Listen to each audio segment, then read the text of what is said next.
Lesson 45. God is the mind with which I think.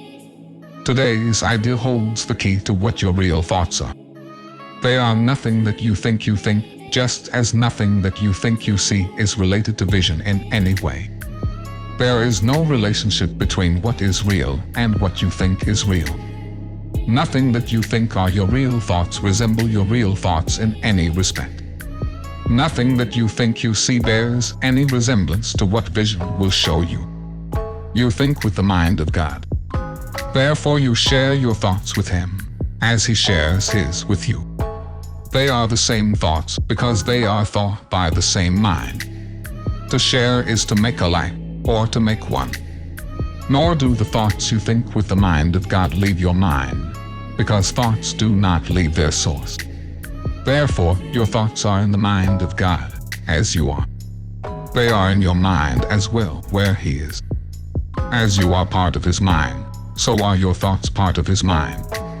Where, then, are your real thoughts? Today we will attempt to reach them. We will have to look for them in your mind, because that is where they are. They must still be there, because they cannot have left their source. What is thought by the mind of God is eternal, being part of creation. Our 3 5-minute practice periods for today will take the same general form that we used in applying yesterday's idea. We will attempt to leave the unreal and seek for the real. We will deny the world in favor of truth. We will not let the thoughts of the world hold us back. We will not let the beliefs of the world tell us that what God would have us do is impossible. Instead, we will try to recognize that only what God would have us do is possible. We will also try to understand that only what God would have us do is what we want to do. And we will also try to remember that we cannot fail in doing what He would have us do. There is every reason to feel confident that we will succeed today. It is the will of God. Begin the exercises for today by repeating the idea to yourself, closing your eyes as you do so.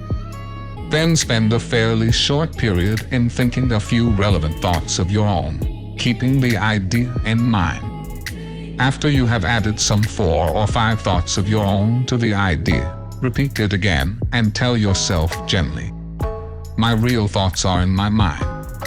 I would like to find them." Then try to go past all the unreal thoughts that cover the truth in your mind and reach to the eternal. Under all the senseless thoughts and mad ideas with which you have cluttered up your mind are the thoughts that you thought with God in the beginning. They are there in your mind now, completely unchanged. They will always be in your mind, exactly as they always were. Everything you have thought since then will change, but the foundation on which it rests is wholly changeless. It is this foundation toward which the exercises for today are directed.